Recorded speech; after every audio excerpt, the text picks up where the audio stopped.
Attorney, before the start ng trial, nakita ko na nagyakapan si Attorney Ferrer and si Attorney Capunan, and kayo rin, nakita natin yung iba yung nasa formal trial kesa yung bagong trial. Oo, kasi hindi naman talaga naiiwasan na not just in the impeachment proceedings but even in regular things na nagkakaroon minsan ng syempre arguments because we're advocating for a client and the prosecution is also advocating for their side. So, hindi naman po talagang naiiwasan na minsan nagkakaroon ng tension o actually, I wouldn't even say tension. I would just say nagkakaroon ng disagreements pagdating sa trial proper. Pero paglabas naman po natin sa courtroom, very cordial naman po kami.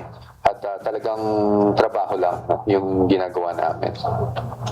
Attorney, doon naman po, reaction lang sa paggamit po ng prosecution ng mga AI-generated or simulations po ng money. Ano po ang thoughts doon ng Of course, we had to object to that because we had to ask at least for the proper basis kung bakit AI yung ginagamit. But ninote naman po ng ating presiding officer, kagalang-galang na presiding officer, yung aming objections at kumbaga, pinagpatuloy pa rin naman yung pagtatanong. Sa atin, okay lang yun. We just had to really register our objection. Kasi syempre, alam naman natin yung AI sometimes does not really depict yung totoong itsura ng mga bagay-bagay. Pero ano sa po ba dapat or yung paggamit nila ng Well, I would like to at least try to understand the side of the prosecution kasi syempre siguro they just wanted to show some graphics to give a picture kung ano ba yung punto na gusto nilang ipasok dun sa kanilang pagtatanong. So perhaps that's the reason why they used yung ganung AI but again, all we had to do was object to that. All we could do was object to that kasi nga baka hindi accurate. And usually, hindi nagiging accurate talaga pag AI sa ngayon.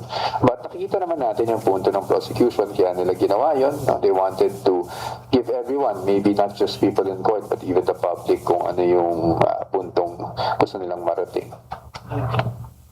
Hindi ba maganda sa mga tao, sir, yung AI yung gagamitin sabi ni attorney kanina, props daw. Kasi hindi natin ma-determine yung accuracy kung ganun ba talaga ang itsura ng 125 million. And to be honest, ako personally, I have not seen 125 million in person. So, yun lang talaga yung concern natin, yung pagdating sa accurate depiction. May nakikita ba kayong risk doon, attorney, if sa mga susunod na hearings, gumamit pa ng mga AI-generated photos para lang magbigay ng context doon sa in-explain?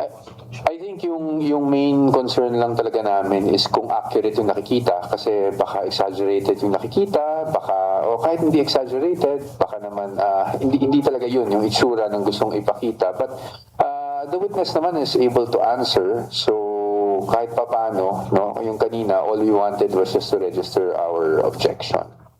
At ay considering po na mag-submit ng motion for manifestation na ipagbawal na lang? No, I think we haven't really spoken about it after this, so I don't want to foreclose any possibility. But sa ngayon naman, na-note naman yung continuing objection namin doon. I think that's enough for now. Probably without going into the merits of the possible. Doon sa direct examination kanina kay Acosta, may magbago doon sa mga naging sabi na yan sa Well, sa akin, maaga pa kasi I think may ilang points lang na discuss today. So today it was a lot of confirmation of what she already stated in the House. So baka yun yung nagiging sentiment nyo na wala namang bago. Pero tingnan muna natin kung saan patungo to. Ayoko rin mag-conclude ng anything at this point dahil unang araw pa lang ngayon, actually unang salang pa lang ng direct examination at alam naman natin magpapatuloy pa tomorrow. I have no idea and I don't want to speculate kung ano pa yung mga ibang itatanong ng prosecution. So ngayon, hindi muna ako magbigay ng categorical statement on that. I think itayin muna natin matapos yung direct examination. Sir, fatal po ba to the case, or at least is it alarming for the defense that, the witness testified na si VP Sardo po yung natutos na ibigay kay Chica yung That will go into the merits, but so I will not discuss that. But sa amin, siguro, all I can say is we anticipated all of this. Yung decision lang ng court not immediately tackle the pending motion last week. Your thoughts on that? I don't know what the reason is kasi, Ms. Kat, kung ano yung naging rason behind not tackling it today. But I'm sure we're still expecting to tackle that at some point. At then whatever naman the court decides, the defense will just submit, no, and comply. Does the defense intend to raise a formal motion to cite any member of the prosecution in contempt? There's no such thing at this time. Okay? I'm sure you guys also want to wrap things up para malakas daw yung ulan. So hopefully, kung tomorrow ay matutuloy yung session natin, we'll see all of you tomorrow and we'll make sure that we also have another press con after. Sir, very last. Sige lang, Reaction sige lang. lang po dun sa kanina manifestation ni Senator Judge Tulfo regarding po sa paggamit o hindi paggamit sa confusion po sa language ni witness. Oo. Well, naintindihan ko naman si Senator Judge Tulfo, of course, doon kasi nagiging medyo matagal kasi yung exchange kanina. Kahit naman I think tayong mga hindi nakakaintindi ng Bisaya, nahihirapan din tayo to follow. But the witness is more comfortable though with Bisaya. I'm not sure, but I remember kasi I was also in the committee hearing sa House.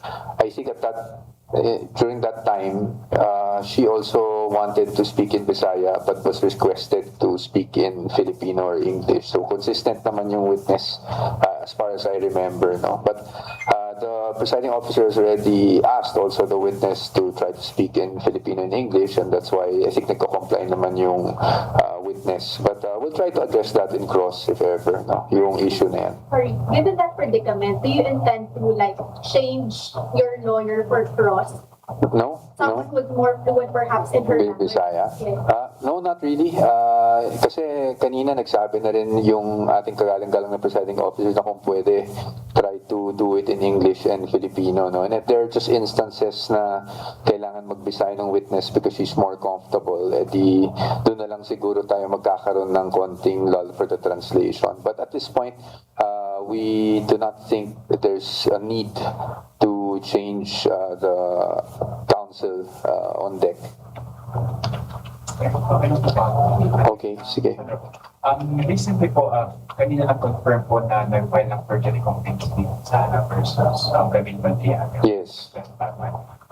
Does it have any, at least po sa part ng defense, parang epekto or other people might be saying that it is to weaken the statement of Madriaga against the Vice President, and kanina nakita natin na yung as per the prosecution, parang nagmamatch daw yung for duffel bags and for travel bags na pinagamitan daw po ng confidential. Sa atin, pagdating sa atin, we don't see any major impact on the impeachment trial. Meaning, ibig sabihin nun, if they are to present Mr. Madriaga, we will still have to cross-examine in accordance with our plan. No? As I understand it, the perjury complaint is just a second complaint. No? Kasi may nauna ng perjury laban sa kanyang ating vice-presidente. And the second perjury complaint is in relation to the supplemental affidavit. Kasi kung naalala nyo sa House, yung unang perjury complaint kasi dun sa affidavit niya bago pa nagkaroon ng proceedings sa Committee on Justice, di ba? And then nung siya ay nag-appear before the Committee on Justice, maliban dun sa unang affidavit, nagkaroon pa ng second affidavit. So I think yun yung pinanggagalingan kung bakit kinakailangan mag-file ng second perjury complaint. Now sa atin naman, yan naman ay nakahain pa lang sa fiscal, no? So for evaluation pa yan, for preliminary investigation pa yan. So sa atin, we will just go on with our plan na kung i-represent naman sila, meron na kaming syempre pinlano dyan pagdating sa cross-examination. So itong mga perjury complaints, hindi naman siya nakaka-apekto dito sa impeachment. Okay, thank you. Thank you very much po. Magandang hapon po sa inyong lahat.